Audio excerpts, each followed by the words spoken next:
বাবা দেখো না, আমার জুতো ছিঁড়ে গেছে, আমার জন্য নতুন জুতো কিনে দেবে কবে? জুতো লাগবে তাই না?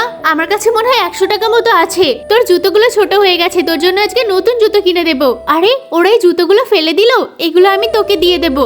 এই তুই আমার ছেলের জুতো কেন নিচ্ছিস রে? আপনি জুতোটা ফেলে দিলেন, আর এটা আমার মায়ের পায়েও ঠিক হবে। আপনি কিছু টাকা নেন লাগলে।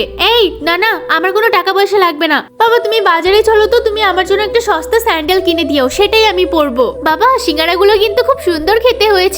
ঠিক আছে তুই খা, লাগলে আরো বলিস আরো দেবো। ভাই আমার ছেলেরও সিঙ্গারা খেতে ইচ্ছে করছে, একেও একটা দুটো দিয়ে দিন না। বাবা ওই ছেলেটাকে একদম সিঙ্গারা দেবে না। ম্যাডাম আমি আপনাকে সিঙ্গারা দিতে পারবো না। না আমি খাবো, না আমি খাবো। দেখুন না ভাই কত জেদ করছে, একটা দিলেই হবে। ম্যাডাম সবকিছু টাকা দিয়ে পাওয়া যায় না। ওই দিনকেও আমি আপনাকে 100 টাকা দিতে চেয়েছিলাম, আপনি জুতো দেননি। আর ম্যাডাম আপনি আপনার ছেলেকে সামলান, আমি তো আর জেদ করিনি। ওকে সিঙ্গারা দিল না। আরে দাঁড়ান দাঁড়ান দাঁড়ান ম্যাডাম, একটু দাঁড়ান। এই যে সিঙ্গারাটা আপনি নেন, আর আমার মেয়ে যেন না দেখতে পায়। আপনি তাড়াতাড়ি চলে যান এখান থেকে। বাবা আমি সব দেখেছি, তুমি ছেলেটাকে সিঙ্গারা দিলে তাই না? কি করব বল, ছোট মানুষ, না দিয়েও পারলাম না।